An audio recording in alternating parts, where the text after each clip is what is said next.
E aí?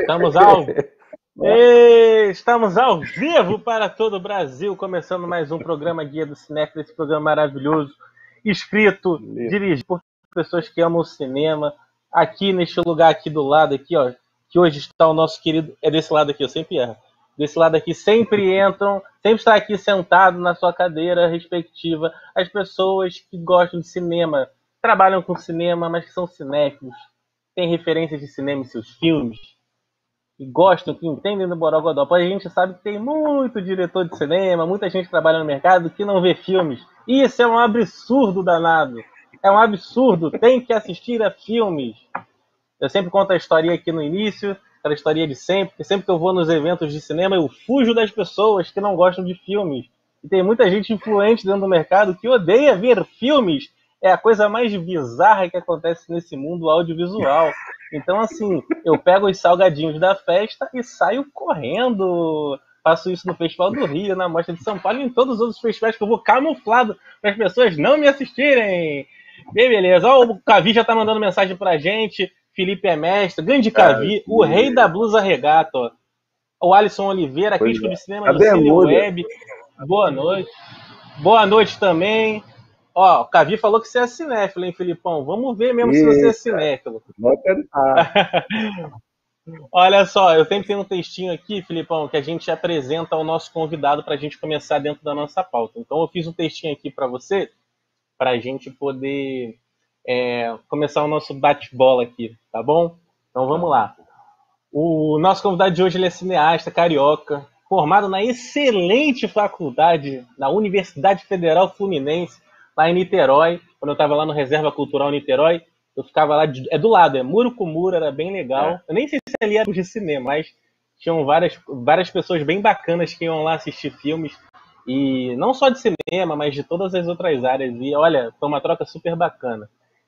Ele é o fundador da Duas Mariola Filmes. Filmou sua estreia na direção ao sol de um longa-metragem no projeto Não Devore Meu Coração. Mas antes, Felipe Bragança já adquiriu enorme experiência dentro do audiovisual. Trabalhou como assistente de direção, co-roteirista de alguns trabalhos do Karim Ainuz, grande diretor de cinema que a gente gosta bastante. A gente fala bastante do Karim aqui. Ele também co-dirigiu curtas e longas metragens ao lado da cineasta Marina Meliang.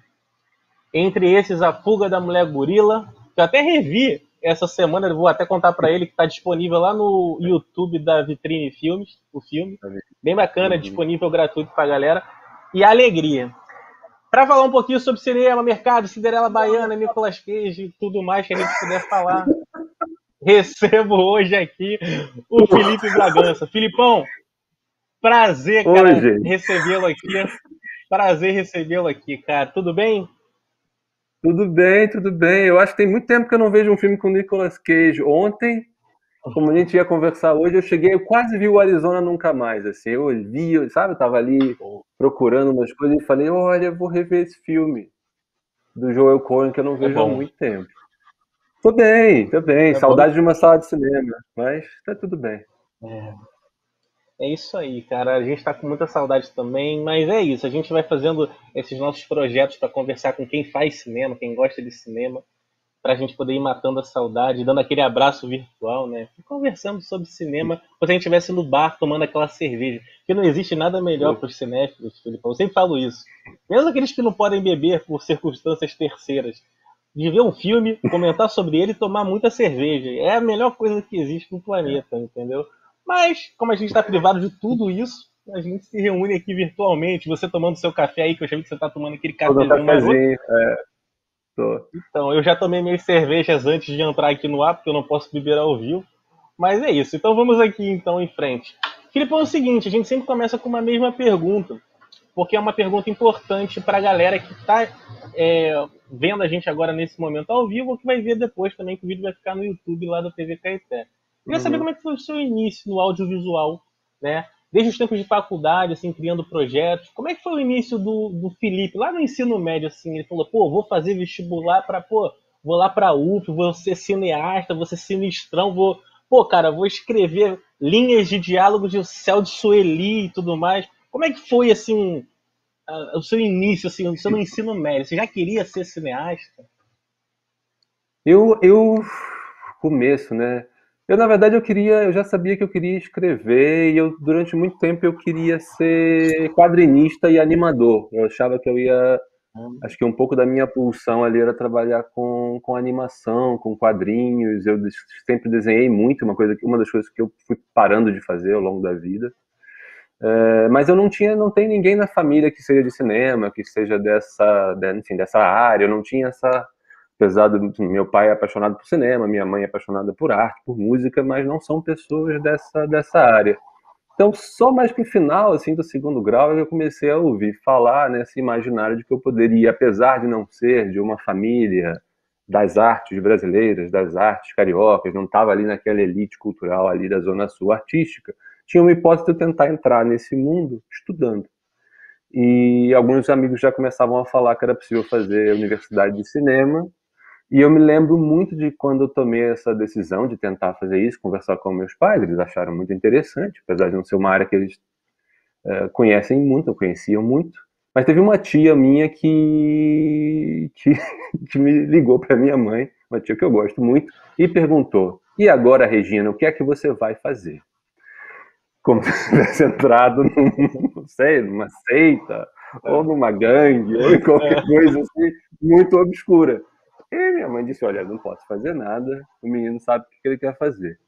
Fui para a UF, na UF acho que eu conheci as coisas mais importantes assim desse descobrir esse lugar no cinema, que é descobrir uma turma, né, descobrir um grupo de pessoas com quem você começa a se interessar por discutir imagens, cinema, ideias, ver filmes em comum, trocar ideias. E com essa turma eu comecei a fazer alguns curtas, algumas coisas, e fui tateando. Eu falava que eu estava sempre meio que afinando o olhar, porque o cinema é uma coisa muito misteriosa, não é uma coisa evidente, né? Ligar uma câmera não é fazer cinema, encontrar a linguagem é uma linguagem que você tem que ir procurando. E fiz alguns curtas e dei a sorte de que esses primeiros curtas, eu fiz dois dirigindo com a Marina Meliante, enfim, estudava comigo, depois virou sócia na produtora, e um sozinho. E esses três curtas chamaram a atenção do Carinha Inus, que é um cinéfilo, é um cineasta que gosta muito de cinema, e que tem esse hábito até hoje, é um super amigo, é um hábito de assistir os curtas dos novos cineastas, das pessoas que estão começando, ele gosta de ver. E ele tinha visto alguns curtas meus, tinha gostado, e um dia, quando passou pelo Rio, acho que ele já morava em Berlim, onde ele vive, quis marcar um café comigo, porque ele estava com uma ideia de ir para o Ceará fazer o segundo longa dele, que ia vir a ser o Céu de Sueli. E eu entrei primeiro ali um pouco como um assistente, aprendendo algumas coisas, e no processo acabei sugerindo muitas coisas do roteiro, e em algum momento, até hoje, no meio me lembro muito do dia que a gente foi tomar um café, já lá na locação do Céu de Sueli, no Iguatu, no interior do Ceará, que o Carim falou assim: olha, querido, eu queria que você fizesse acompanhasse os ensaios, revisasse aquelas cenas de roteiro, conversar, e aí eu fiz uma cara muito assustada, eu tinha uns 24 anos, tipo, não vou conseguir fazer isso tudo. E ele disse assim: olha, então acho que não vai dar, né, querido? E eu falei: não dá para fazer isso tudo. E ele falou: olha, vamos oficializar então que agora você vira meu diretor assistente, o que me permitiu ficar no processo dos ensaios com ele, e a parte mais prática, para quem não conhece, o assistente de direção é a pessoa que organiza a equipe toda. Eu fui colocado como uma espécie de diretor júnior do Céu de Sueli, e dedicado ao roteiro. Então foi um pouco isso. Nessa época eu trabalhava na Cinemateca do MAN, e não tinha a menor ideia que um dia eu ia conseguir construir algum tipo de caminho fazendo cinema profissionalmente, por assim dizer. Foi através desse convite do Carim que eu um dia falei para o meu chefe na Cinemateca do MAN, que é o Hernani Hefner, que é uma pessoa que eu amo. Eu disse: olha, Hernani, fui chamado para fazer um longa, acho que não vou mais voltar, não vou mais trabalhar aqui na Cinemateca. Foi assim que eu me lembro. Pô, show de bola, cara. Pô, você falou várias coisas bem bacanas. É sempre legal a gente assim, redescobrir, né? E também compartilhar nossas histórias, né? Nosso início e tudo mais. E não importa a área que a gente esteja dentro do audiovisual, né? Eu já fui programador de sala de cinema durante muitos anos. Por mais que eu seja bem jovem ainda, não tô nem com cabelo branco, né? Mas Tá botando porque o nosso começo ele é sempre assim conturbado e tudo mais, né? Mas é muito bacana, cara. Eu entrevistei o Celso Sabadinho aqui, o crítico de cinema lá de São Paulo, e o Celso é uma figuraça, né? E ele falou que assim, Rafa, deu tudo errado na minha vida para dar certo como crítico, entendeu? Então eu acho que é meio que essa conjuntura, as coisas vão se ligando, os pontos vão se ligando. E você Sim, falou a gente tava falando do Céu de Sueli, né, cara? É um filme, você sabe que é um filme muito marcante para os cinéfilos, né, cara? Para quem gosta de cinema, quem vê muito filme nacional, é um filme muito marcante, muito marcante. Eu posso falar isso com muita propriedade, porque eu sempre abro vários tipos de discussão, tanto quando eu era programador do Cinejoia, como agora também na internet, falando muita coisa no blog. Quando a gente abre assim para discutir o Carim, para discutir até o céu mesmo, que a gente já falou do céu de Sueli já assim especificamente, a galera tem um carinho muito grande, né? É um filme uhum. pequeno, né? Assim, tem menos de 1 hora e meia, se eu não me engano, né? Ele é bem, mas ele é bem Tem, marcante por muitas tem coisas. 88 É, minutos. é. E ele é bem marcante por muitas questões, mas a gente vai falar um pouco mais dele mais pra frente. Galera, quem quiser assistir, a Ah, galera fica também anotando. Tudo que a gente fala de filme, a gente vai dando meio que referência. O Céu do uhum, Sueli tá no Globoplay. Então, pessoal, agora que tem uhum. os streams, tá no Globoplay, tá? E um dos filmes do Felipe também, depois eu vou falar, tá lá na Vitrine Filmes, disponível no YouTube da Vitrine Filmes. Daqui a pouco a gente vai falar também desse filme bem interessante, que são a saga das duas irmãs na Kombi, né? Depois a gente vai falar desse filme que foi bem bacana. Mas, Felipe, seguinte, vamos falar aqui de uma outra questão, assim. O que você acha sobre essa enxurrada de streams que a gente está vendo a cada mês? Assim, não sei se você está acompanhando, mas a cada mês vem um streaming novo, surge alguma coisa nova e tudo mais. Uhum. Você acha que isso muda muito a forma como do espectador dele assistir a um filme? Por que eu pergunto isso? Obviamente comparando com a sala de cinema, né? Você acha que vai mudar muito a forma do pessoal assistir aos filmes? E mais, tem mais perguntas. Para cineastas, produtores, você que é produtor, você que é roteirista, você passou por várias camadas dentro dessa parte do audiovisual, você acha que Uhum. facilita que os seus filmes cheguem até o público por meio dos streamings em vez das salas de cinema? É mais fácil essa negociação com os streamings aqui no Brasil? Eu sei que são pontos delicados, então você pode responder com muita calma que o pessoal quer escutar a sua opinião. Vamos lá. É curioso, eu tive agora, foi em fevereiro, com um projeto de um filme novo no Cinemark, que é um mercado muito grande de cinema, que é promovido pelo Festival de Roterdã. Dentro do Festival de Cinema tem um mercado onde você leva os projetos para discutir financiamento.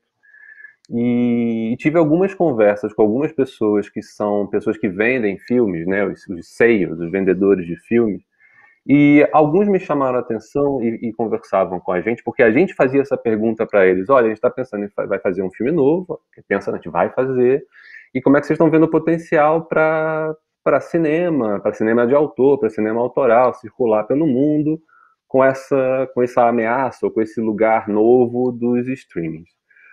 Houve uma.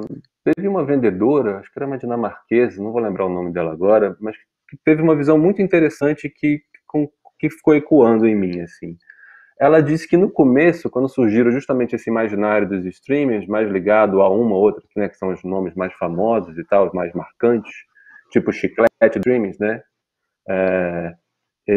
Você tinha esse imaginário um pouco de que isso transformaria tudo numa espécie de um grande mercado global, quase uma televisão global, né? Um projeto de que só um lugar de fusão de tudo, super concentrado, sem curadoria, sem a ideia de uma seleção, sem um recorte dentro disso. E ela estava comentando como quem vê esse mercado assim já comenta que provavelmente esse é um ciclo que vai acabar rápido e que a tendência é sim que a gente tem uma diversidade muito maior de streamings, ou seja, não vai ter só um grande streaming internacional, ou dois, ou três, e só um ou outro mais voltado ao cinema autoral. Essa ideia do streaming, no fundo, a gente vai perceber que é uma palavra nova para a televisão on demand, né? É uma forma nova de difundir imagens em pequenas telas. Parece uma grande novidade, mas no fundo a gente está falando de televisão. Só que é uma televisão que pode trabalhar com uma memória guardada que você dá o play quando você quiser. Se a gente perceber isso, tirar essa aura mágica de que o streaming veio mudar tudo, você vai perceber que no fundo sim, há uma difusão diferenciada dos filmes. Eu acho que é positivo que a gente tenha streamings que venham com curadorias, com recortes novos, para a gente não ter ideia de que ir para esse ou para aquele é um lugar per se de qualidade, porque no fundo qualquer canal de televisão pode passar coisas boas, mais interessantes ou menos. Eu, como venho da periferia, veio da Baixada, minha família é da Baixada Fluminense, tem um lado que eu gosto da ideia de saber que primos, pessoas muito próximas, pessoas que eu adoro, que têm muito pouco hábito de ir ao cinema, porque não tem cinema, né, perto de casa, quilômetros de distância, podem ter acesso a filmes que eu fiz de uma maneira mais cotidiana. Isso é uma coisa que até me emociona, eu gosto dessa ideia de que agora eu posso pensar que um filme vai para o cinema e mais facilmente vai ser acessado por uma classe C, por pessoas que gostam de audiovisual, querem experimentar coisas novas, mas nem sempre têm acesso a salas de cinema. Mas eu acho que nada ainda substitui o arrebatamento de uma sala de cinema. Assim. Eu acho que a questão não é que um filme não possa ser visto na tela pequena. Eu acho que o filme pode ser visto na tela pequena. Eu tenho a sensação de que a chance dele te arrebatar, ou seja, a chance dele te mover de fato, te emocionar de uma maneira que te dê a sensação que você mudou alguma coisa em você, é menos forte nas pequenas telas. Eu tenho essa sensação. Acho que também é uma questão de linguagem, a gente pode imaginar que as pessoas vão desenvolvendo jeitos de fazer isso para pequenas telas, mas eu não acho que seja à toa que muitas coisas feitas já diretamente para o streaming sejam um pouco mais didáticas, sejam um pouco mais racionais, já trabalhem com temas muito bem mapeados, com temáticas do momento, com os tópicos que têm que ser discutidos. Porque eu acho que o streaming, por enquanto, ainda é muito mais racional e o cinema é muito mais coração e arrebatamento. Não é uma definição para sempre, mas a sensação que eu tenho ainda é essa, que no cinema você ainda pode ser impactado por coisas e o streaming parece um pouco, às vezes, uma proposição, muitas vezes, de uma espécie de fichamento temático de coisas que poderiam até se arrebatar, mas não naquela linguagem tão didática. Se o streaming for um espaço de difusão é uma coisa, mas a gente sabe que começa a virar também uma forma de narrar, e a forma de narrar eu acho que é didática, e não sei, o futuro do cinema pode ser virar esses grandes templos de sonho e deixar com que o streaming seja mais esse lugar do didatismo, que é um pouco que a televisão já fazia. Eu não acho tão extraordinariamente novo. Eu acho que tem muito de marketing esse imaginário que o streaming veio mudar o mundo. Eu acho muito parecido com televisão. Queria eu que tivesse televisões que difundissem mais filmes, né? Na verdade, se as televisões difundissem mais filmes mais diversos, no fundo a diferença é quase nenhuma. Com certeza. Eu gostei do seu argumento. Eu não tinha pensado em algumas coisas que você falou, é verdade. Deixa eu só mandar um oi aí, pessoal. A Carolina Dib tá aí, né? Carol, o Rogério Machado, o Guilherme Tristão. Ô, Guilherme, você está aí, programador do festival? Guilherme Tristão. Esse aí é o rei da UF. O rei da UF. É o cara mais... Felipe Bragança, ele é o cara mais rabugento que eu conheço. Eu sei. Ele cuidava quando tinha um videoclube, tinha um videoclube lá na UF, que era super importante, antes dos streamings todos, pra gente ter acesso a todos os filmes. Cristão era o cara do acervo lá e tinha um carinho ali, rabugento, ótimo em relação a tudo aquilo, assim. Ele é que cuidava daquele tesouro ali. O Tristão, cara, você tem que ver, cara, o Tristão fazendo sinopses de filmes. É a coisa mais engraçada que existe. É a coisa mais engraçada que existe. Eu tinha que ter guardado todos os papéis de guardanapo que ele já escreveu sinopse pra mim de filmes.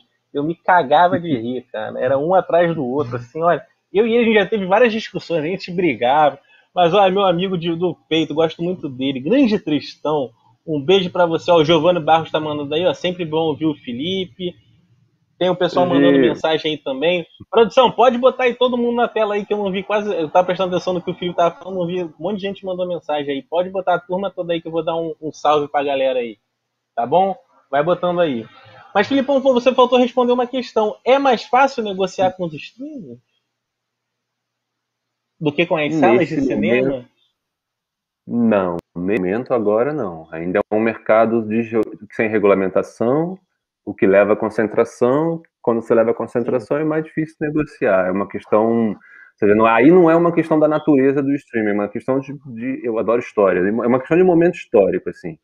Vai precisar regulamentar, vai precisar criar condições em que um produtor independente, um produtor médio, tenha uma possibilidade de parceria com os streamings mais abertos. Por enquanto, a gente ainda tem no Brasil uma existe um número interessante de novos talentos ou pessoas que não são, né, não são ali considerados grandes nomes já destacados assim no imaginário de um cinema comercial, que ganham espaços para dialogar com streaming, com projetos e coisas assim.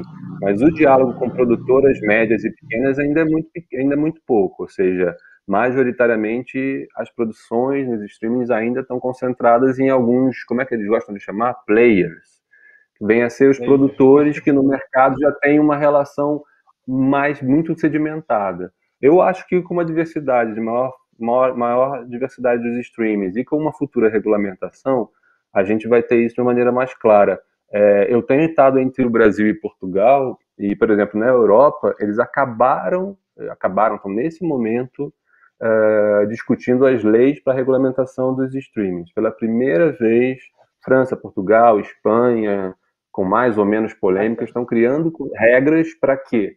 Para que esses streamers, seja a Netflix, que é uma gigante, seja a Amazon, seja outras que forem surgindo, tenham, da mesma forma como a televisão, tenha reinvestimentos locais para produções locais, que se reverta para a produção de cinema independente. Isso foi uma coisa que foi a União Europeia, que de alguma forma, usando a palavra mais clara, enfrentou o poder econômico desses streamings que tem a base em Los Angeles, né, em geral, e com muita negociação chegaram a alguma coisa. Como a gente está num momento de exceção no Brasil, é difícil que esse tipo de negociação ponderada, inteligente, razoável aconteça agora, mas eu acho que no futuro esse momento vai chegar.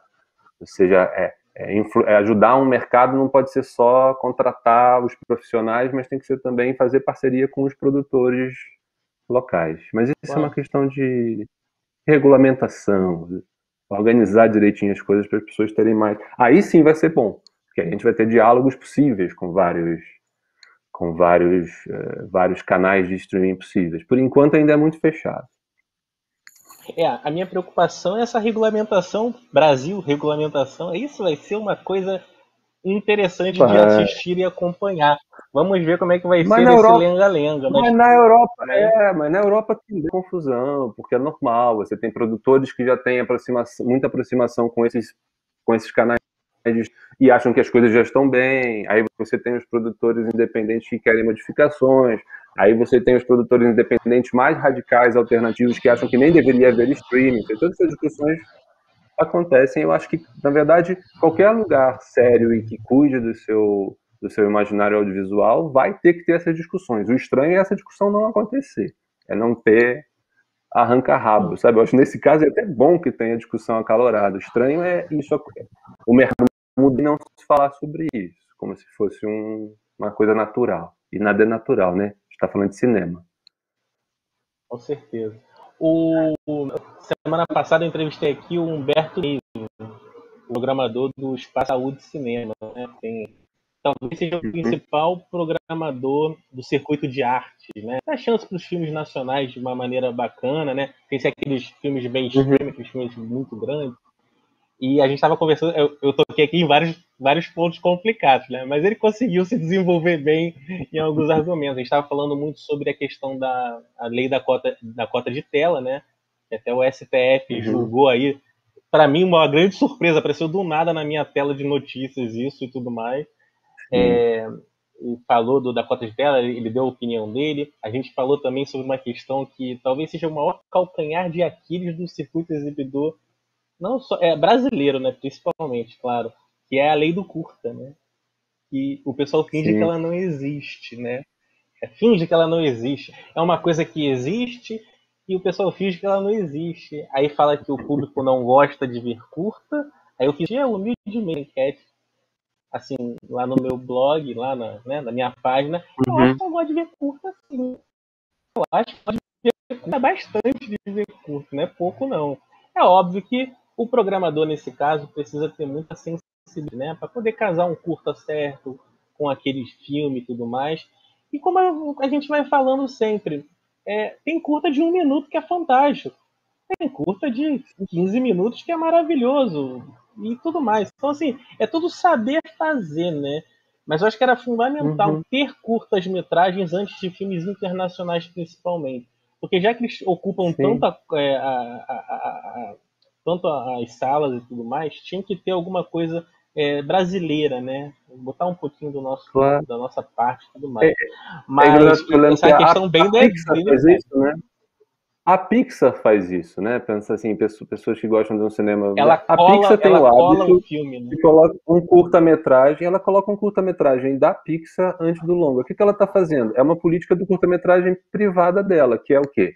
Ela coloca novos diretores, novas diretoras que estão experimentando a linguagem para fazer um curta, colocam antes de outros longas para as pessoas conhecerem, sentem um pouco como é que foram as reações, e muitos desses diretores, diretoras, depois vão dirigir os longas da Pixar. Só a gente entender isso, que não é só, não é passar curta-metragem, não é esmola, passa ali o curta brasileiro, tadinho. Não. Exatamente. Se você tem uma política pública clara, você vai entender que a gente precisa mostrar os curtas que estão sendo produzidos. E aí precisa de curadores. E a gente confia que os curadores vão conseguir. Não vai botar um curta contemplativo antes, se bem que pode, né? Talvez criar um conflito pode ser legal. Mas assim, tentar criar curtas que criam um diálogo, alguma coisa que as pessoas sintam que vieram, foram até o cinema ver aquilo, que é o que a Pixar faz. A Pixar não passa um curta-metragem, um documentário preto e branco antes de uma animação dela. Ou seja, no Brasil a gente tem essa questão que às vezes quando se cria alguma lei que é para incentivar o mercado brasileiro, o desenvolvimento brasileiro, a gente vai para aquele lugar daquele imaginário de uma certa fragilidade falsa, que é o imaginário que o brasileiro é um pobre coitado, que se a gente vai passar um curta antes do longa, é um favor. E não é, você está investindo no próprio mercado brasileiro para aquilo ir se desenvolvendo. E um curta em si é uma obra de arte, mas o realizador, a realizadora, pode depois de fazer longas. Provavelmente vai fazer, Uhum. muitos desenvolvem assim. Embora, desculpa, eu sei que Eu entendo. curta-metragistas de coração não queiram. Tem muitos que vão dizer, não, mas eu quero fazer curtas pro resto da vida. Respeito também. Eu sei que tem gente que vai dizer, não, mas eu não quero fazer longa. Eu quero poder fazer os curtas. E Tem, é fato, é uma linguagem. tem isso. Até falando do Espaço Itaú de Cinema, se não me engano, eles fizeram também sessões de curtas. Assim, do circuito exibidor todo, eles foram os que mais fizeram, assim, na minha opinião pessoal e tal. E um Berbentos Uhum. dele, pessoal, depois se vocês quiserem assistir, tá lá no YouTube também, tá? O programa na íntegra, com o Humberto, que foi semana passada, foi bem bacana, tá lá no blog também, tá? Então é só dar play lá pra vocês assistirem as respostas. E é uma figuraça também. É um dos maiores programadores cinéfilos. Eu sempre falo pra todo mundo aqui, Filipão, se o cara é programa cinema, e o cara é aquele cara de terninho que fica vendo Excel, o camarada vai trabalhar na Bolsa de Valores, caralho. Porra, você tem que assistir filmes, cara. Você tem que ter referência, cara. Pô, não adianta chegar no festival lá dos festivais e ficar comendo coxinha de galinha lá, ficar falando um monte de besteira lá, entendeu? O cara tem que ter o feeling, ele tem que ter o frescor do filme, ele tem que falar assim, pô, cara, quem é esse filme aqui, ele conversa com aquele e tudo mais, pô, todo dia é uma batalha, pô. Segunda-feira tem que ser o dia Sim. mais feliz do mundo, que é quando você fecha a programação. É o que eu sempre falo aqui. Pena que tem vários programadores que não entendem bulunfas de bunlofas e tudo mais. Mas fazer o quê? Eu tentei deixar um legado, Filipão. Eu tentei deixar um legado, mas não adianta. Não adianta. É A gente complicado aí tenta, nessa vida, é a gente complicado. tenta. Ô, Filipão, eu não Mas sei se você chegou a conhecer o Cinejoia. Você chegou a conhecer o Cinejoia, cara? sim, sim, claro. Adorava ali. Pô, Era incrível. ali foi um lugar muito divertido, cara. A gente inventou muita coisa ali. Eu fiquei lá durante 5 anos na programação. A gente fez o diabo ali, cara. Era um cinema pequeno, né, de 87 lugares. Depois a gente até teve uma filial em Caeté, que até o nosso diretor aqui, o Rafael Oliveira, ele era o nosso gerente lá da filial Uhum. Caeté, um cinema de 500 lugares. Lindo, lindo, lindo, lindo, lindo. Um lugar bacana e Uau. tudo mais. Então, assim, o Joia foi uma experiência mágica, bem bacana, onde a gente realmente meio que lutou contra muitas coisas do mercado. Até curta-metragem antes de longa a gente passou lá e foi super divertido, super bacana. E a galera Eu gostou, passei né? Eu filme acho que pra mim é lá. uma. Eu não lembro que eu passei lá. Eu passei algum filme meu lá numa sessão, assim. Eu lembro, a gente não chegou a se encontrar lá, mas você já estava lá. Eu lembro, e a gente passou alguma coisa. Então eu É aprovei teu muito. filme. Aprovou. Tá aprovado. Tava assim o meu martelinho era brabo. Por quê? Eu só tinha uma sala, né, Filipão? Uma sala Claro. para 5 horários, às vezes, tudo mais. Mas era complicado, às vezes ficava muito filme de fora que eu queria passar e tal. Às vezes até conseguia uma brecha e tal. Cara, a gente inventou uma parada. Eu não sei se foi a gente que inventou, mas eu botei uma sessão às vezes 10 horas da manhã, cara. Lotou, cara. 10 horas da manhã, filho. Por quê? O Joia é um público de terceira idade, né, cara? O pessoal acorda Sim. cedo, Copacabana, tá todo mundo na rua, cara. O Copacabana, pessoal aquela gosta de. galeria, Copacabana, sim. Isso. Então, assim, o pessoal gosta de ver um filminho antes do almoço. Já falei isso. É só se os cinemas começarem a perceber alguns horários diferentes. O pessoal pensa muito pra cima, né? Os prime time pra cima, mas tem prime time pra baixo também. É só você entender seu público, colocar os filmes. Eu acho que podia ter muito filmes ditos de arte. Eu não gosto muito dessa nomenclatura, mas só porque eu enxergar o Uhum. cenário que eu tô colocando. É, muito cinema que fala assim, ah, eu só posso botar blockbuster, porque aqui só vai dar certo blockbuster. Cara, depende, tem muito cinema na Barra que podia fazer isso. Eu morei muito tempo no Recreio. Pô, Sim. os caras botassem filme 11 da manhã ali no fim de semana, ia bombar, cara. Pô, botava sei lá, um filme É francês, lá, curioso. algum filme da Imovision, do meu amigo Jean Thomas, Sim. o ponta esquerda do Olympique de Marselha, Jean Thomas. Grande ponta esquerda. É sério, cara, ele era jogador de futebol É? profissional, cara. Ah, Ele é? jogou com Paulo César Caju, cara. É sério, É não é caô, sério? não. O Jean É Tomar? sério, Jean Thomas. Olha, vou te contar uma Sabia, história né? aqui rapidinho do Jean Thomas. A gente lá no. Eu trabalhei no reserva de Niterói também, né? Aí a gente foi exibir a Copa do Mundo. Jean Thomas inventou a gente exibir a Copa do Mundo. Inventou não, óbvio, Uhum. vai dar certo e tudo mais. Beleza, deu o público e tal, beleza. Cara, a França joga também, né? A França Uhum. joga também. Então, assim, ele chegava nos dias de jogo da França, ele pegava o avião em São Paulo e falava: Rafa, tô chegando aí, Rafa, tô chegando aí, hein? Tô chegando aí, me prepara aí que eu tô chegando, hein? Ele chegava com a camisa dele, cara, lá do tempo que ele jogava no Olympique de Marseille. Quando tu Uau. vê um senhorzinho, o rei do cinema, o senhorzinho andando, correndo por Niterói com a camisa da França, eu falei, ô ponta esquerda, que é isso, ponto esquerda? O Jean Thomas é figuraça, cara. Até hoje, aliás, Incrível. hoje mesmo, o stream da Imovision, né, que é a distribuidora do Jean Thomas, o pessoal começou a anunciar o streaming, né? Eu acho que vai ser Reserva Imovision, que é o nome das duas Uhum. marcas dele.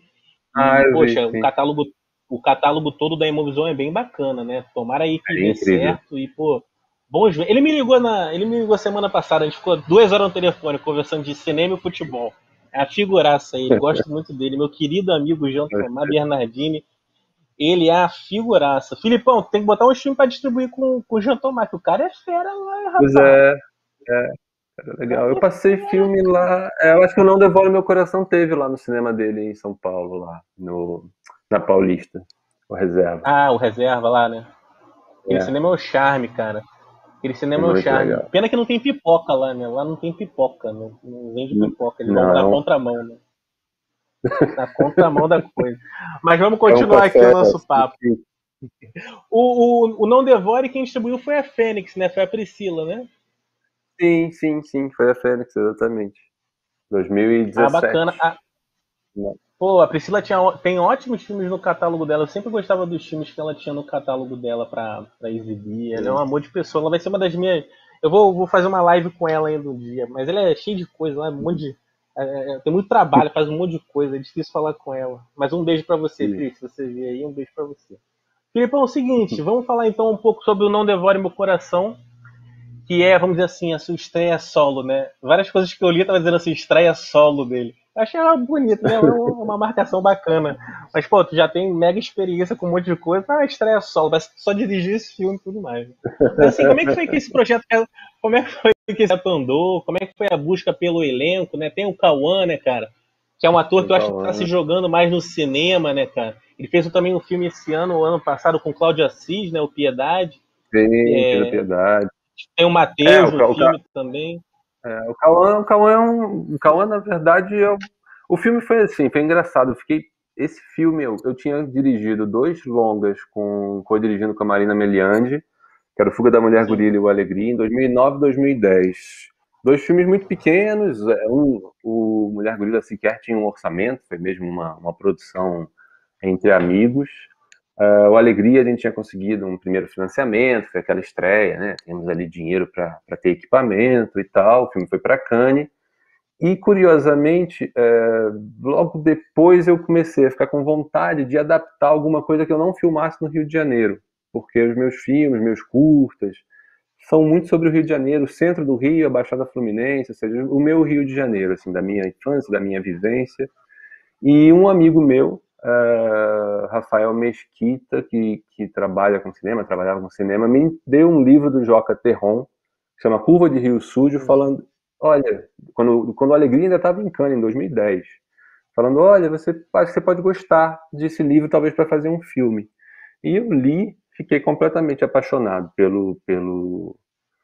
pelos contos, é um livro de contos, fiquei com muita vontade de adaptar para o cinema, mas tinha um desafio, que eu lembro na época, alguns amigos falando, a Marina, que é minha sócia, assim, falava, Felipe, é o próximo longa, e é um longa muito complicado, porque na fronteira com o Paraguai, tem moto, tem ação, tem um elenco muito maior do que a gente trabalhou até agora, e eu durante algum tempo fiquei um pouco na dúvida se eu queria fazer, se meu próximo filme ia ser um filme, como falavam, talvez um filme menor, que se passasse no Rio, com elenco no Rio de Janeiro, ou seja, alguma coisa que fosse mais viável, vamos falar assim. Mas eu estava completamente apaixonado pela ideia de fazer esse filme, e fui vendo quanto que era difícil, assim, na verdade, você fazer essa passagenzinha em ter feito um filme como Alegria, que era um filme pequeno, no Rio de Janeiro, nos bairros onde eu cresci, os lugares onde eu conheço. O Alegria é filmado na casa da minha família, em Queimados, na Baixada Fluminense, por exemplo, para fazer um filme de locação na fronteira com o Paraguai. Mas eu me apaixonei pela vontade de fazer esse filme e foram uns 6 anos para conseguir financiar.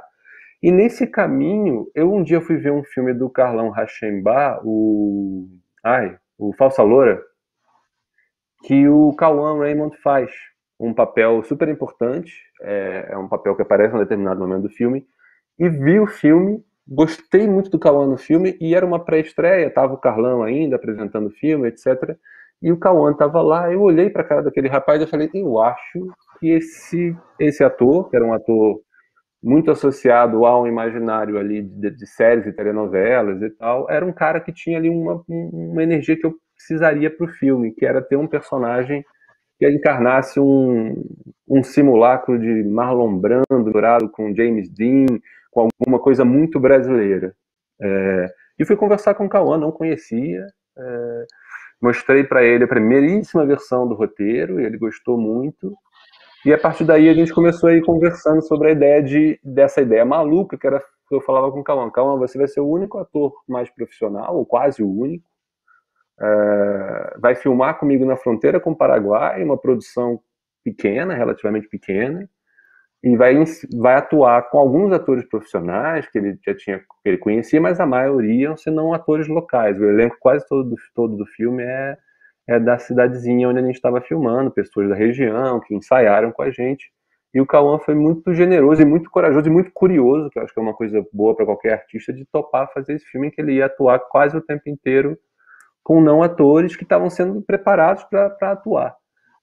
O filme acabou indo para Sundance, foi para Berlim, circulou super bem, e foi um encontro muito, muito bacana com o Cauã, com quem eu nunca tinha tido nenhum outro contato na vida, a não sei dizer, bora fazer esse filme, tem que ser você. Tem uma história engraçada que eu não contei muitas vezes em alguns lugares. Eu fui tomar um café com o Cauã em algum bairro da Zona Sul, assim, o Cauã estava fazendo outras coisas, eu falei, preciso conversar com você. A gente já estava prestes a fechar a data da filmagem, o Cauã, claro, com uma agenda complicada, enfim, aquelas coisas normais da carreira que ele tem. A gente marcou um café, começamos a tomar um café, assim, o papo era exatamente sobre aí, dá para fazer o filme no período que eu, Felipe, gostaria de fazer, porque você tem uma agenda complicada, e a gente sentou para conversar sobre isso, e de repente eu olho para trás, está vindo uma pessoa que vinha a ser o Walter Salles, que estava por acaso ali naquele mesmo café, que olhou para mim, bateu no ombro do Cauã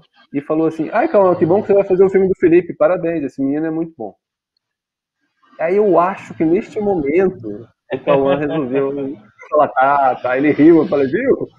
Juro que não foi combinado, e obviamente não era, com o Walter eu conheço né, por acaso de festivais e coisas anteriores, não é uma pessoa que eu tenha.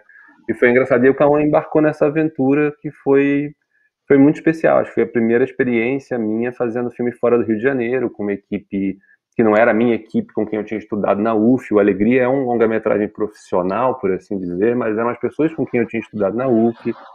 Então, acho que em alguns lugares sai esse imaginário do filme solo.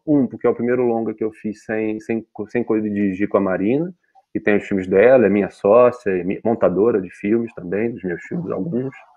Mas era a primeira vez que eu estava nesse filme que desde o projeto eu estava levando sozinho, assim. Em alguns lugares chamam de o primeiro filme solo. Tem alguns lugares que chamavam que era o primeiro filme, quase como se o Alegria, por ser um filme muito pequeno, achassem que aquilo ainda não era um filme, né? era um experimento. Não, mas é tudo um experimento, eu não sabia. Eu estou sempre experimentando, então. Mas é isso, é um Não, filme que flerta mas é com... bacana, cara, que bacana que. Eu acho que é importante. Uma hora, eu falo com todo mundo, uma hora o cineasta ele precisa arriscar, né? O artista ele precisa arriscar, ele precisa sair daquele, talvez, daquele. Não sei, do campo comum ali, né? Daquela coisa assim, tipo, ai meu Deus, tem que ir agora pro mundo, né? Meu Deus, vamos lá. Isso é legal porque é meio que a segunda vez que você faz isso na vida, né? Quando você tá jovem e tal, você se joga no mundo, é a mesma coisa, né? Então, eu acho que o cineasta, as pessoas que trabalham com cinema, o artista, né? Ele tem essa possibilidade de fazer 2, 3 vezes a mesma coisa, né? E que gera sentimentos bons e de crescimento e amadurecimento. E é isso, cara. Eu acho que você já tá aí, depois desse filme aí, vão ter vários outros e tudo mais. Eu até te falar que o teu filme atual, esse que você falou que tá indo voltando de Portugal, deve ser desse teu filme O Animal atual. Ele Amarelo. tá lá no. Sim. Cara, eu vi que alguém botou esse filme lá no YouTube. Eu até te falar pra tu derrubar o filme, cara. Eu não sei se você Já permitiu que o filme derrubaram. estivesse no YouTube. Já derrubaram? Já derrubaram. Algum maluco colocou o teu filme no YouTube, cara. Aí eu falei assim, cara, eu ainda não vi não. Eu tava louco pra ver, até te pedi um link, mas falei, pô, não vou pedir um link pra ele. Mas aí eu sem querer, cara, eu botei no YouTube, acho que foi pra buscar o trailer, buscar alguma referência do filme, e eu vi que tinha um filme todo. Eu falei, não pode ser possível. Eu falei, vou falar com ele lá ao vivo, pra qualquer coisa ele vai lá e derruba, aperta o botãozinho lá do YouTube. O pessoal é complicado, né, cara? Pô, já tem maior complicação pra fazer o filme acontecer, pro filme Ainda mais andar. nesse momento. Ainda mais nesse momento. É que o filme estreou, a gente estreou o filme em Roterdã no passado, depois passou em Gramado, ganhou um monte de prêmio, mas com essa condição que a gente está no país agora, não faz sentido, nem humano, nem político, de querer estrear um filme em sala. Agora a gente está esperando mais um pouquinho de tempo, mas aí tem gente que fica ansiosa e fica aí. A gente já derrubou o filme de uns 3 lugares, assim, e eu sempre falo, olha, depois que o filme estrear nos lugares, todo mundo vai cair aí no mundo livre da internet, e tá tudo bem, mas espera só um pouquinho de Você já tem cuidado, assim. alguma. Você já tem uma. Quem é que vai distribuir o filme? É você mesmo? É, Vai é contratar algum olhar, é distribuidor? olhar, é olhar Olhar a distribuição, que é lá distribuição. É lá de é, Curitiba, né? É lá de lá de Curitiba. Curitiba, assim. São pessoas muito, É, muito, muito, muito muito boas, eu especializadas já mesmo falei em com o cinema pessoal mais lá. O autoral. pessoal é bom. O pessoal lá é bom, Assim. Filipão. Eu acho muito importante essa questão do cineasta, do produtor, e conhecer as distribuidoras, né? Eu já vi muito filme no mercado bom, mas estava na mão da distribuidora errada, né? E eu acho que isso daí é um detalhe mega complexo que existe. Por que eu falo que às vezes está na mão da distribuidora errada? Não estou falando que é o caso, não, longe disso, porque eu adoro também essa distribuidora que você está distribuindo seus filmes. Uhum. Mas acontece muito esse tipo de coisa, cara. Muito. Às vezes não sabe negociar o filme, às vezes não dá atenção para aquele filme porque você tem, às vezes, um filme um pouco maior e tudo mais. Esse meio é muito complicado, Filipão. Eu recebia cada case. Eu gostava quando o diretor, chegava, vários diretores famosíssimos me ligavam e falavam: Rafa, tô indo aí tomar um café com você. Aí era outra coisa, entendeu? Eu negociava direto com o cara, mas tem uma Major no meio, olha só, ele que se vira com a Major, cara. Aí eu falei assim, o Joia só tem DCP aberto, se vira pra fazer, meu camarada, porque eu não tenho DCP fechado aqui não. Aqui é sem chave. Então assim, você vai ter que me dar uma cópia. Já me deram a cópia de Blu-ray, cara. Eu não vou nem falar o nome do filme. Mas a distribuidora grande já me deu uma cópia de Blu-ray, só porque o cara queria que exibisse no Cinejoia. A moral. Moral é outra coisa, rapaz. Moral é outra coisa. Mas é isso, quando a gente luta pelo filme é isso. Espero que nos teus próximos filmes você também consiga várias pessoas bacanas que entendam e gostem do teu projeto, né? E a gente precisa de pessoas assim em todas as áreas, né? Pra gente poder fazer o filme decolar e tudo mais, né? É, é ter um cuidado, assim. Eu acho que isso é desde a carreira nos festivais, depois da distribuição, agora com essa distribuição outra que está acontecendo, que é a distribuição para os serviços de streaming, tudo isso tem que ser feito com cuidado, assim, pensando o específico do filme, o jeito do filme, o interesse que o filme. Senão é o que a gente chama, né? Senão é meio que jogar o filme no mundo, assim, de qualquer forma. E aí não tem interesse porque menos gente vai ver, assim. Não é que a gente faça filmes necessariamente pensando numa massa de pessoas assistindo, mas que as pessoas que tenham a sensibilidade e interesse de ver aquele filme ouçam falar e tenham formas de acesso ao filme. Isso precisa de cuidado, não é tratar todos os filmes como se fosse uma lata de ervilha e jogar na prateleira. Exatamente. É o que eu sempre falo, os streamers eles vão ter que seguir o mesmo caminho, até curatorial mesmo, alguns, né? Talvez não os grandes, mas os menores, como a gente estava conversando, você até falou sobre isso. Essa coisa da Uhum. curadoria no streaming também vai ser muito importante. Por quê? Os cinemas que tem uma curadoria, vamos dizer assim, refinada, né? O cara que realmente assiste os filmes e meio que modela a grade para que todo mundo tenha chance toda semana nos cinemas e tudo mais, eles precisam também ajudar a vender esse filme, né? É o que eu falo, não pode largar sempre na mão da distribuição e do pessoal do filme. O próprio exibidor, no caso do físico, e o streaming precisa ajudar esse filme a levantar. Ah, eu tô com o filme do Uhum. Denzel Washington novo. Maneiro, você tem que tratar igual ao filme do novo cineasta que tá começando também. Entendeu? O carinho tem que ser o mesmo. Quem ama cinema tem carinho por todos os negócios. O problema é que às vezes fica um monte Sim. de engravatado na planilha Excel, o cara não abre nem o filme, fica vendo o filme no FF, sabe? Passando o filme de 30 em 30 segundos. Aqui eu falo mesmo, Filipão, aqui ninguém me corta. Aqui, ó. Fico passando o filme aqui, ó. Já vi gente fazendo isso, cara. Na minha cara, pô. Não vou falar nomes e tudo mais, mas eu já vi o cara fazendo isso. Falei, tu tá vendo o filme, camarada? Tá maluco, rapaz? Não tá sentindo o filme? Pelo amor de Deus, cara. Vai se ferrar. Mas é assim mesmo. É muita, Ô, é Filipão, muita vamos passar. pressa. Não, As é a pessoas têm muita doideira danada. Não, pressa. é falta de amor. É falta de amor pelo cinema, cara. É o que eu sempre falo. Até tem pessoas que trabalham com cinema, cara, que não veem filmes, cara. Eu falo garotada entrando na faculdade, essa nova geração, cara, eu tô muito preocupado. Obviamente, sem generalizar e tal, mas poxa, já fiquei sabendo de várias histórias, já conversei com tanta gente entrando na faculdade de cinema. Pô, a galera não vê esse filme, não tem referência de nada. De nada. Aí eu falei, gente, vocês para vocês fazerem cinema, vocês precisam gostar de assistir filmes. Não, vocês precisam assistir todos os milhões de filmes do mundo, ser o maior cinéfilo do mundo. Não existe isso, mas ver alguma coisa semanalmente é importante. É o teu livro, né? Ali você também É isso aprende, você mesmo. estuda, você vê outras visões, É né? isso. Muito. Ah, e É, tem que ser cinema, e assim. cinema é tanta, e cinema é tanta coisa, tem tanto tipo de filme, tanto caminho, que é muito curioso uma pessoa que quer fazer filmes achar que não tem ali algum lugar, algum tipo de caminho de cinema que ela vai gostar de ver para se alimentar e pensar. Aquela sensação, não, eu vou fazer, os meus filmes são feitos de uma maneira completamente original, ninguém nunca fez isso antes. É uma ilusão que às vezes a pessoa pode querer carregar para si. Mas certamente, se ela for investigando os filmes que estão feitos, que já foram feitos, vai se apaixonar por alguma coisa e aí, se alguma coisa vai levar ela a pensar mais profundamente o que ela está fazendo. Não acho que seja uma missão do cineasta, da cineasta, ver todos os filmes do mundo. Acho que não, isso é uma coisa, não é isso, mas descobrir, talvez, vendo alguns filmes, você descobre, olha, esse caminho de filmes aqui me interessa. Outro dia eu estava conversando com a Maria Augusta Ramos, que é uma super documentarista, e ela falou que as referências para ela dela, por exemplo, de cinema, inicialmente eram o Bresson. Aí você pensa, uma super documentarista, que fez o processo, uma linguagem documental, a inspiração dela de início de carreira era o Bresson. Ou seja, é inesperado. A pessoa É, pode dizer, não, mas é que eu quero fazer videoclipes, ou eu quero fazer. Tá bom, mas como é que você sabe que para você se inspirar para fazer seu videoclipe você não precisa ver Ozu? Você tem certeza? Pode ser que seja. Então, antes de achar que não, veja e vai descobrindo. Alguma coisa você vai ficar obcecada, não necessariamente para copiar, às vezes você vai ficar obcecada para pensar outras coisas e não fazer nunca exatamente aquilo. Achar que a gente só precisa aprender a mexer nas máquinas é não perceber que as máquinas não existem, né? Elas estão ali dormindo. Quem acorda elas com certeza. é a imaginação. As máquinas estão paradas, não fazem. É isso aí. Eu tenho lá o projeto, né? O E aí, querido cinema, que você ainda vai responder lá. Você falou que vai me responder, eu vi que você mandou. Cara, é Vou muito responder. legal.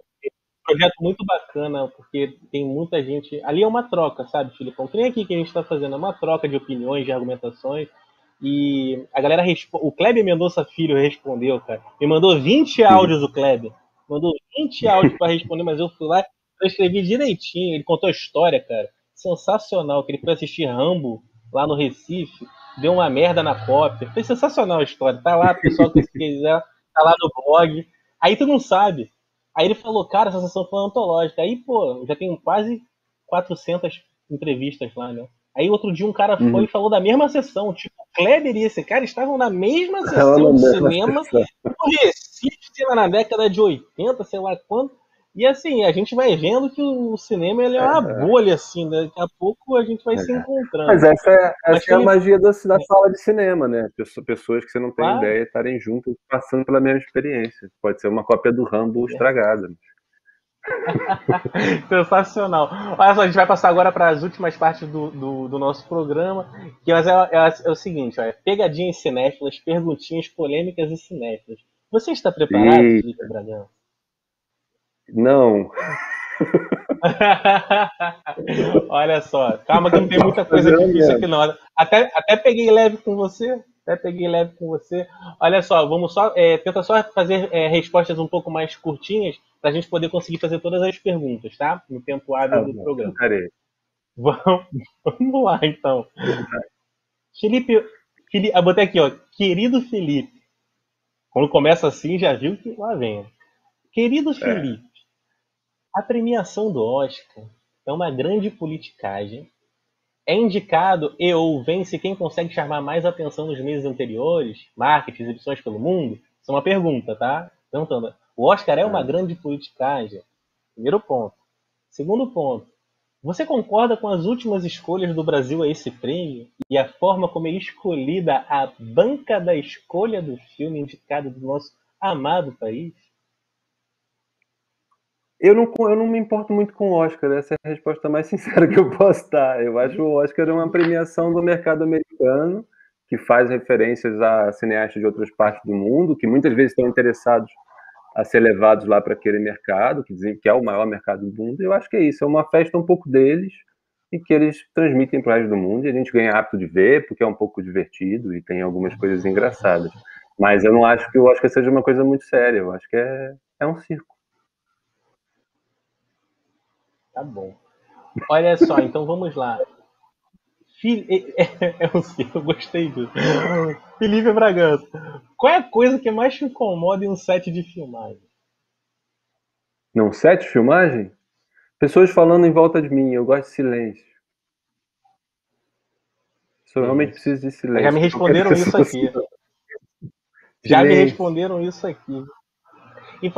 Só fazer uma observação que a gente está falando que o Felipe foi assistente de direção. Um grande assistente de direção, talvez o mais famoso assistente de direção, é meu grande amigo Chu. Um beijo para você, Chu. Chu tá sempre assistindo a gente também. Chu Shen Shang, ele é sinistrão. Esse menino é a figuraça. Eu chamo ele de menino. Ele tem quase 50 anos, mas eu chamo ele de menino até hoje. Um amigo Chu, também da UF. Para você ver, pessoal, como a UF é um celeiro de grandes pessoas dentro desse Silêncio. audiovisual brasileiro. Vem gente de todo lugar do mundo para estudar na UF. E aquelas vilas ficam Viva. todas cheias de gente, né? Gente de Brasília, gente de Porto Alegre. É, É o Brasil todo em Niterói. Maravilha, maravilha, maravilha. é isso. Voltando aqui, vamos Viva a lá. UF. Felipe, isso aí, viva a UF. Felipe Bragança. Se a Carla Pérez te ligasse amanhã dizendo assim: Felipe Bragança, Cinderela Baiana 2 está com o roteiro pronto, cara, tudo mais, te convidando para dirigir. Assim, qual seria a sua reação? Você iria conversar com ela? Você toparia conversar com a Carla Pérez para Eu ver ia se querer ler, ela primeiro, consegue? eu ia querer ler esse roteiro, com certeza. Eu também. Me interessa muito mais do que muita coisa pomposa que se acha muito importante que não me interessa nada. Eu acho a Cinderela Baiana bastante interessante. Ainda mais o 2, porque o 2 podia ser uma releitura de um monte de coisa que foi feita no 1. Eu ia ler. Exatamente. Eu ia- Eu, Agora, Se eu ia conseguir dirigir o filme, eu não sei. Talvez eu dissesse pra ela, não tenho essa capacidade de linguagem para chegar nesse ponto. Aí é uma outra história. Mas o que me interessa, Aí você pode chamar o. Aí não esquece de chamar o Lázaro Ramos também, porque foi o primeiro filme da carreira do Lázaro Ramos. Os cinéfilos não esquecem. Então, assim, pra ver se ele, né, no 2 aí, pode ter até um papel mais importante no. Né? Pode ser um negócio bacana. Pois é. Eu Não entrevistei esquecer. aqui, Felipe. Eu entrevistei a Hilda Santiago, a dona criadora do Festival do Rio, do Circuito de Estação e tudo mais. Aí eu falei pra ela, ô Hilda, vamos fazer uma sessão do Cinderela Baiana, naquela sessão de meia-noite no Odeon? Cara, vai lotar, cara. Vai lotar. A galera vai querer uma sessão nostálgica, sabe? Pra galera rir, se divertir. E como você falou, eu também gosto dessa coisa é despretensioso, sabe? Tem tanta gente aí, como você falou, faz um cinema todo com aquela coisa do nariz em pé, que meu filme, que não sei o quê. E esse daí é um filme pra. Você se diverte, velho. Você se diverte. Filme Eu não todo consigo nem errado, como né? ruim, Felipe. É todo Eu não consigo errado, e nem às vezes como ruim. as coisas erradas às vezes são muito mais interessantes, assim. Principalmente que às vezes refletem muito mais o Brasil e a gente se identifica. Por isso que a gente ri, que é parecido com a gente, do que com coisas muito polidas que não tem nada a ver com quem nós somos. No fundo é isso. Com Eu acho certeza. que o riso vem daí. A gente olha e fala, olha, isso aí não é tão estranho assim. No fundo, tem a ver com a gente. Com certeza, com certeza, tem isso. Em breve também eu vou fazer um outro projeto, que agora eu estou fazendo um monte de projetos, sempre no meu tempo hábil, entre analista de sistema e alguma coisa ligada a cinema, que vai ser o julgamento cinéfilo. Eu vou colocar duas pessoas na tela, cada um defendendo um filme, e o primeiro filme será Showgirls do Verhoeven. Eu já falei que esse filme, que é o filme um dos mais polêmicos da história, esse filme, olha, eu quero muito convencer o Marcelo Miller, crítico do Papo de Cinema. Eu vou ver se ele topa ser o defensor, que eu sei que ele gosta muito desse filme. Vai ser bem interessante. Em breve, pessoal, em breve. Felipe Eu Bragança, gosto, eu nunca mais seguinte. revi, mas eu gosto. Não, é um filme, cara, assim, é 880 geral, assim, é complexo pra Sim. caramba. Mas eu não desgosto do filme, não, cara. Eu tô ali meio que no meio do caminho. Aí vou ver outras Ali no vezes, quem sabe eu Polidense. gosto. Vamos lá então. Vamos ver aqui. Filipão, seguinte. Qual filme você acha que o Bolsonaro deveria assistir para ele entender melhor o país que ele vive, cara? O que você acha que ele podia. Tem Nossa tanta coisa que ele podia assistir, né? senhora! Ele tinha que. Eu acho que ele já assistiu alguma coisa brasileira. Ele deve achar que. Primeiro, que ele não acredita no Brasil, então acho que não sei se ele consegue ver um filme brasileiro, porque eu acho que a retina dele sequer percebe a presença da luz do filme brasileiro. Exatamente. Eu acho que é uma questão, é um Concordo. tipo de cegueira. É um tipo de cegueira. Então não sei se a gente consegue dizer para ele ver algum filme. Eu acho que ele não vai Ah, ver. E a gente tem que o filme respeitar de. um pouco a deficiência da pessoa.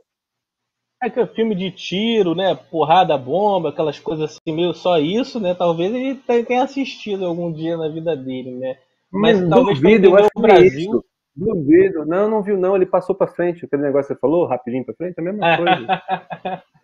Quando dá um tiro, ele entende. No segundo tiro já tem muita informação, ele já acha difícil de entender. Não, acho Realmente que a no gente está caso em mão. é uma coisa anterior ao cinema, sabe? É uma coisa ancestral ali, a questão dele. Assim, acho que não tem filme que cure aquilo ali. É. Olha, foi bonita essa frase, eu concordo plenamente. Não tem filme que cure aquilo ali. Concordo plenamente com você, querido amigo. Concordo plenamente. Concordo plenamente. Vamos aqui para mais uma pergunta. Felipe Bragança, você já viajou por diversos festivais mundo afora, né? A galera que está sempre assistindo a gente sempre gosta quando o pessoal fica falando: ai meu Deus, Roterdã, ai meu Deus, Berlim, ai meu Deus, Sundance. Qual é o festival mais legal, na tua opinião? O mais legal que eu tô falando não é o. É o mais legal para você, assim, que você mais se sentiu confortável, se sentiu, sei lá, bem aceito, o pessoal é simpático. Todos os festivais são assim ou tem aquele que é mais legal mesmo? Para Eu você. acho que os mais, Pode mudar eu as acho que o opiniões. mais gostoso, assim, os mais gostosos de estar é Berlinale e Roterdã, assim, porque são dois festivais que acontecem muito integrados com duas cidades grandes, Berlim é muito maior que Roterdã, mas você tem a sensação de que você, que faz cinema, também está misturado com as pessoas da cidade, ou seja, quem tem filmes também está junto com as pessoas que vão assistir os filmes. Isso é uma sensação muito gostosa. Alguns outros festivais que são um pouco mais isolados, têm um certo glamour, que assim, que tem uma certa graça, mas são menos prazerosos para estar. Eu acho Rotterdam e Berlinale muito, muito gostosos de estar. Você realmente sai e conversa com as pessoas que viram os filmes, você circula não só entre quem está com os filmes, mas com o público que está assistindo, cinéfilos do mundo inteiro que vão a esses lugares. Então, acho que Berlinale, eu tive filme em Cannes, eu tive filme em Sundance, tive filme em Locarno, e em outros festivais menores e tal, assim, dos grandes, eu acho que Roterdã e Berlinale são os mais gostosos, assim, mais humanos, sabe?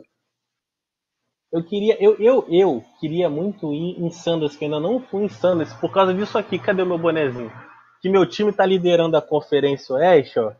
Ó, aqui meu time, ó. O E, meu time, ó. Esse aqui, ó, eu sou esse time aqui desde o John Stockton e Karl Malone, fazendo aí rapidamente um parêntese ao basquete que eu amo demais.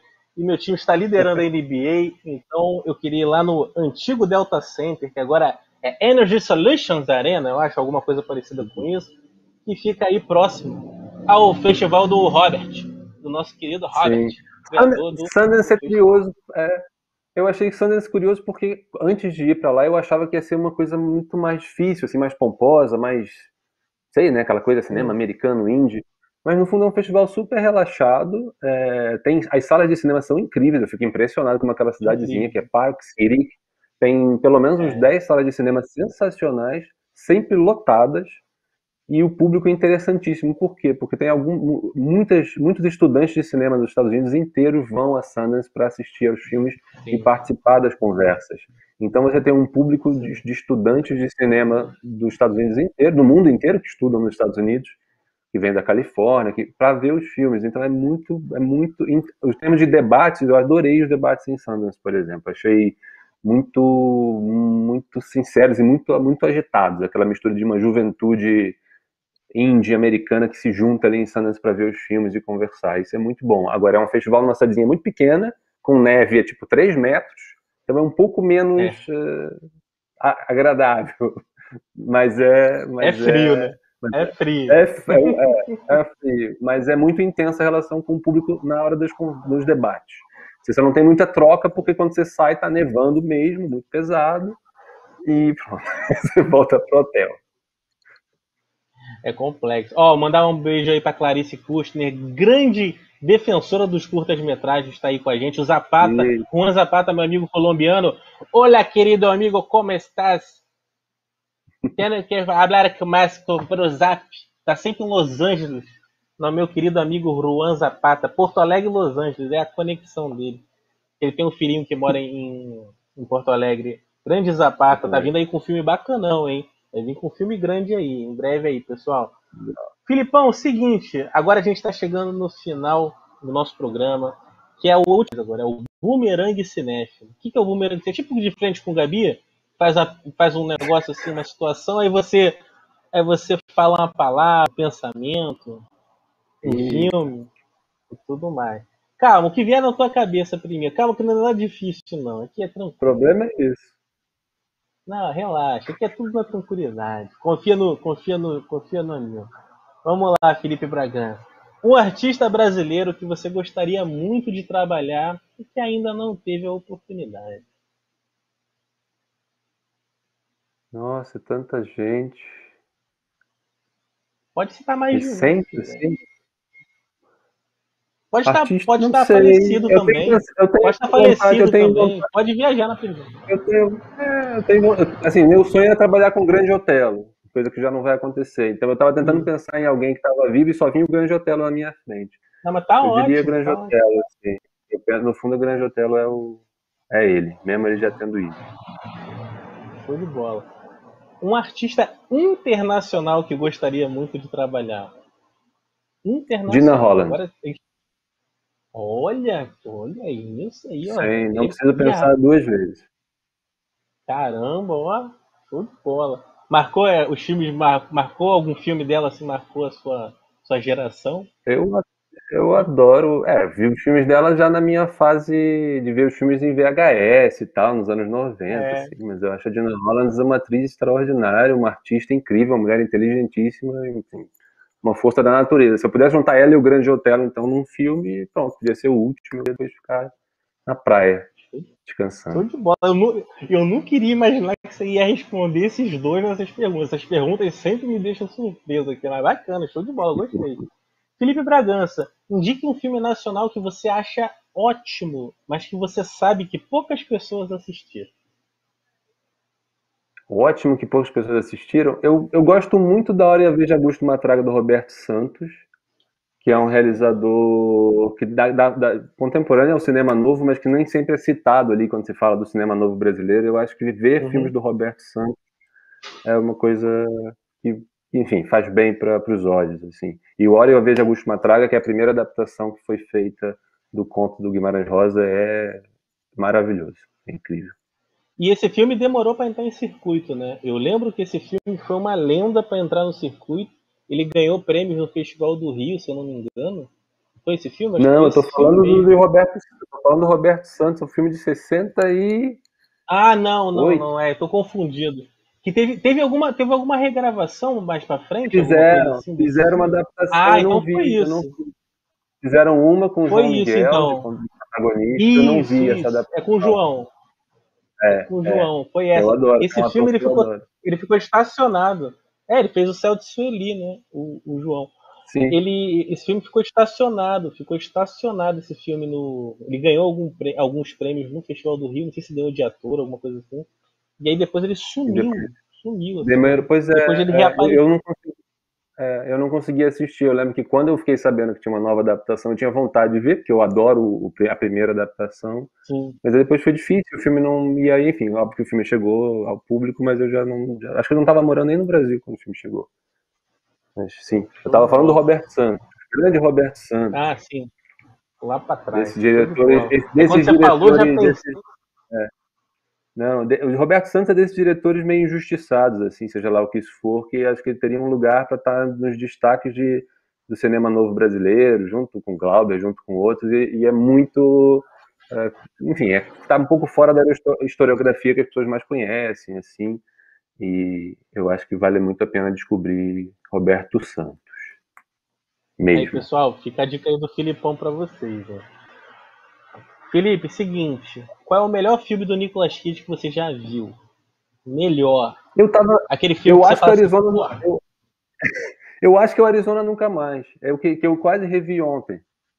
Que eu sabia que tu ia me é perguntar muito alguma coisa bom. do Nicolas Cage, eu falei, vou rever o Arizona Nunca Mais. Acabei não ali no streaming pra eu ver. Rapaz, Nicolas Cage na minha vida é uma loucura, cara. O cara faz aniversário em janeiro, uma porrada de jornal me liga. Eles pensam que eu sou a bíblia do Nicolas Cage. Eu fico puto com isso, cara. Eu sou conhecido como o maior entendedor de Nicolas Cage.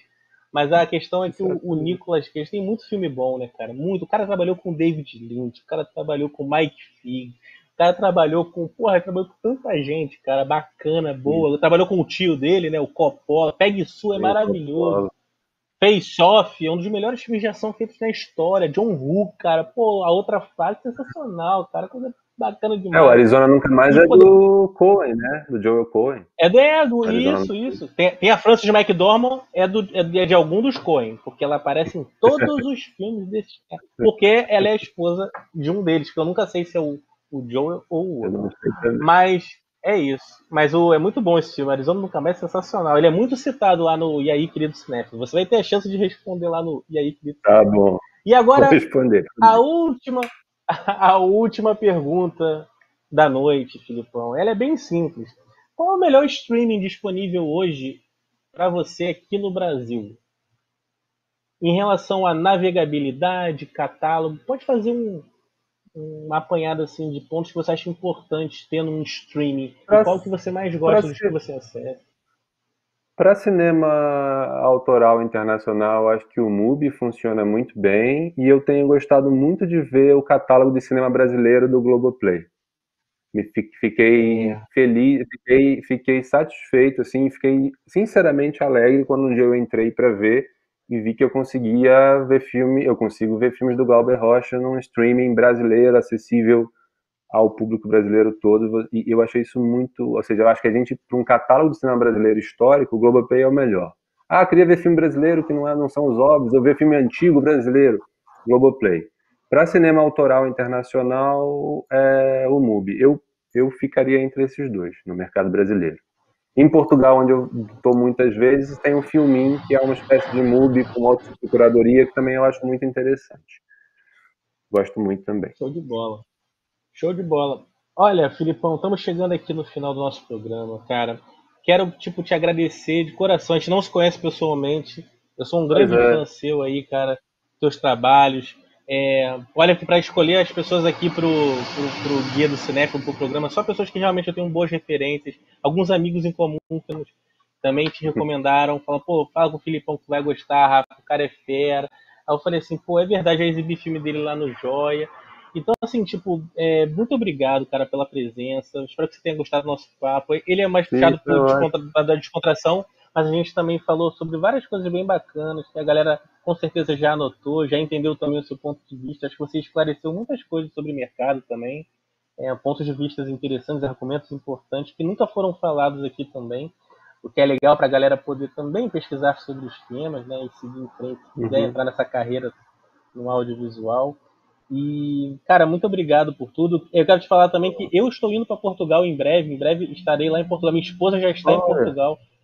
Eu tenho um olha, sonho de ter um cinema lá em Portugal, cara. Lá no norte de Portugal. E em breve aí vamos ver se eu consigo realizar tá bom. Olha, esse. Se eu estiver tiver, por quando lá, viajar, avisa, porque entre as minhas indas e vindas é possível que a gente esteja no mesmo país, olha só. com certeza, com certeza. E se eu fizer o cinema mesmo como eu tô querendo lá, já estou em contato com a galera, vou te chamar lá para você ir na sessão lá de estreia. É lá perto de Braga, então é mais lá para cima. Então, Uhum. assim, é uma região bem bacana, bem Legal. bonita. Até botei umas fotos lá no meu Facebook, de umas praças bonitas que tem lá, e tem alguns lugares que podem ser um cinema, alguma coisa assim. Mas pode ser bem Sim, bacana, eu quero me levar o cinema nacional para lá. Vamos ver se eu consigo, esse é o sonho. tá bom. Filipão, é Legal. isso, cara. Você tem aí um minuto aí para você falar aí, mandar um alô pra galera e falar para ver os seus filmes aí, né? Os que estão chegando e algum Ah, projeto sim, é novo aí. verdade. Eu acho que, primeiro só obrigadão, adoro conversar sobre cinema, assim, seria mais legal se a gente estivesse vendo as pessoas e bebendo uma cerveja, mas assim tá ótimo também. É isso, eu adoro falar sobre filmes, é uma forma também de estar mais perto dos filmes. Para quem ficar interessado, tem um média-metragem que eu fiz em 2019 chamado Trago Minha Cabeça de Carmen M, que eu fiz entre o Brasil e Portugal, que vai chegar às plataformas do Canal Brasil agora dia 8 de abril. Enfim, as pessoas podem procurar por aí. É um ensaio sobre Carmen Miranda, Brasil, samba, Lapa e uma série de outras coisas. Fala muito do Brasil de hoje. E o Animal Amarelo, que é o longa, o meu último longa, acho que até maio, junho vai aparecer aí também em algumas salas de cinema, se for possível, e também nos streamings. Só ficar ligado. E obrigado, cara. É ótimo você juntar as pessoas para conversar. É o que mais falta, eu acho, nos dias que correm, como se diz em Portugal. Com certeza. Pessoal, fiquem bem. Obrigado pela audiência, grande audiência já. Tenho certeza que já passamos Ah, até algumas televisões do canal aberto aqui do nosso Brasil querido. Obrigado a todo mundo que participou, mandou mensagem. Semana que vem a gente vai ter aqui o Francisco Carbone, meu querido amigo, crítico de cinema, uma figuraça. Vocês vão gostar muito do Carbone. Eu e ele conversando, vocês vão se divertir. E pode ter certeza que vão ser umas 3 horas de programa, que a gente tem muita história para contar. Principalmente quando a gente lembrava as nossas histórias lá sentado naquele banquinho do Joia, conversando com inúmeros diretores, inúmeros cinéfilos do todo o Brasil que passavam por lá. Tá bom, pessoal? Fiquem com Deus. Filipão, fica com Deus, cara. Bons filmes aí, obrigado, bons querido. ventos. Viva o nosso Você cinema também. sempre, hein? Tamo junto, Isso. parceiro. Força. Valeu. Tamo junto, força. Valeu. Tamo junto. Um beijo pra todo mundo. Rafa, fica com Deus. Vai em segurança pra casa, hein, Rafa? Tá chovendo aí em Caeté, né? Vai com Deus, meu filho. Fica com Deus. Beijo, pessoal. Valeu, valeu, Filipão. Beijo. Valeu, querido.